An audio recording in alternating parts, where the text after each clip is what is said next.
Salut tout le monde. Alors aujourd'hui on se retrouve pour un nouveau point Covid. Alors est-ce que Macron a réussi à éviter un confinement? Est-ce que tout se passe bien pour le meilleur du monde et que en fait les variants ils sont pas dangereux, etc. Eh bien on va essayer d'y répondre. Alors on va pas s'intéresser aux variants brésiliens, etc. parce que c'est un peu compliqué. Mais sachez que pour le variant brésilien et sud-africain, il risque d'avoir des problèmes avec les vaccins. Alors il y a moins de risques pour Pfizer apparemment, parce qu'il est plus efficace et plus rapide à immuniser. Mais en tout cas, AstraZeneca, il risque de pas du tout être assez efficace, mais ça reste à être validé. Alors cette vidéo, elle a été faite le 15 février, donc les données elles vont évoluer entre-temps. Si jamais ça fait déjà une semaine ou deux que la vidéo est sortie, elle risque d'être vraiment périmée, hein. Ouais, ça risque d'être obsolète. Donc faites attention. Et enfin, sachez que je ne suis pas spécialiste, hein.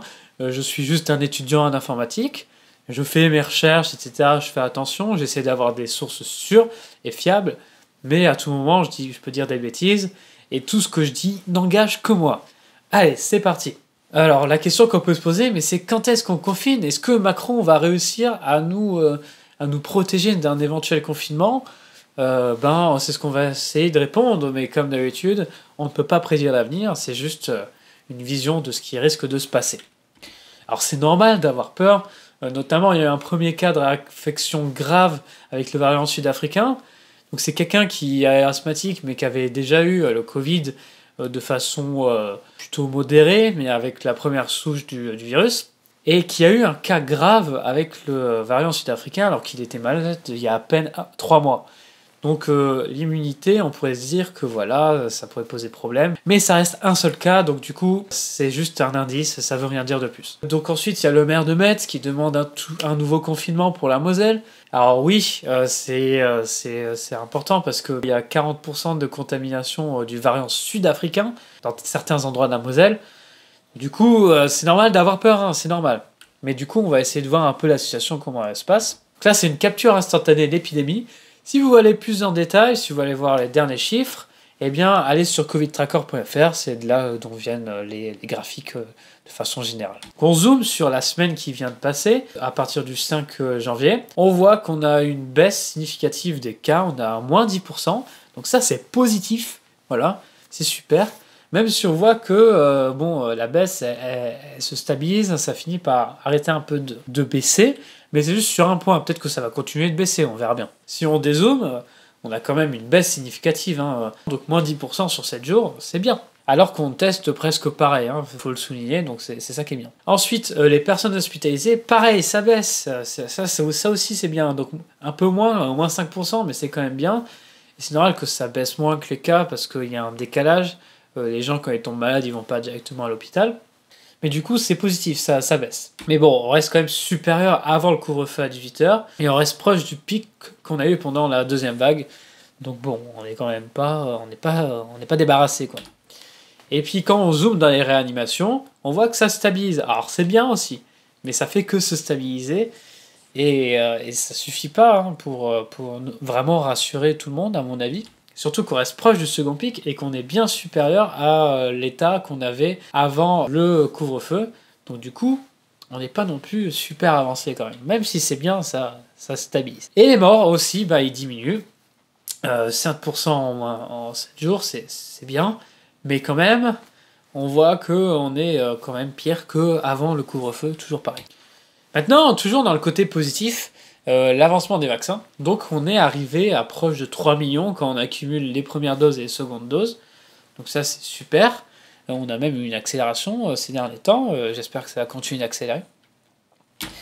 Et ce qui est bien aussi, c'est que quand on regarde les données par tranche d'âge, eh bien on a plus de 20% des plus de 75 ans qui sont vaccinés au moins avec une dose. Et il y en a pas mal qui commencent à avoir 2 doses. Donc ça c'est super. C'est bien en fait parce que c'est plus âgés qui meurent le plus, qui ont les cas les plus graves. Donc c'est eux qui vont le plus bénéficier de ce vaccin, puisque le Covid, il est très, très létal pour cette tranche de la population. Même si bien sûr, il ne faut pas s'arrêter aux personnes âgées, parce que sinon, ils risquent de muter chez les jeunes, et du coup être transférés vers les vieux quand le variant serait trop résistant au vaccin. Et donc ça serait vraiment tout aussi catastrophique. Ensuite, là, c'est mon ancienne projection des vaccinations, donc faite au 25 janvier. C'est juste pour voir si ce que je dis, ça a de la valeur, si mes projections elles sont cohérentes ou quoi. Et donc, on voit que j'étais assez pessimiste.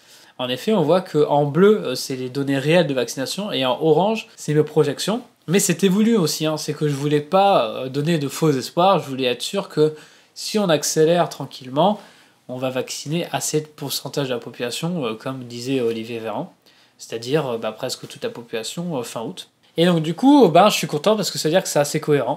Maintenant, on va voir qu'est-ce que ça donne avec mes nouvelles projections. Donc pareil, donc là c'est un zoom, je fais comme si on ralentissait au début, et puis après on reprend petit à petit en accélérant petit à petit. Donc ça, en rouge, c'est les données vaccination réelles, en bleu c'est mes projections, et le trait rouge, le trait qui va tout droit, en fait, c'est si on n'accélère pas la vaccination. Si on continue pareil. Donc là, si on dézoome pour aller plus loin sur le long terme, on a les vraies données toujours en rouge, on a ma projection en bleu, et en jaune, c'est si on n'accélère pas, c'est-à-dire qu'on vaccine de façon constante.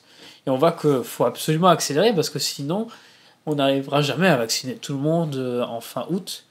Mais si on accélère tranquillement, comme je le projette, eh bien, en juin, on aurait vacciné la moitié de la population, donc de toute la France, hein, pas juste les personnes adultes, hein, vraiment toutes les personnes. Et si on continue même, bon, on le voit pas, ça veut dire qu'en fin août, début septembre, on aura pratiquement vacciné tout le monde. Donc ça, c'est sans compter les personnes qui ne vont pas se faire vacciner, hein.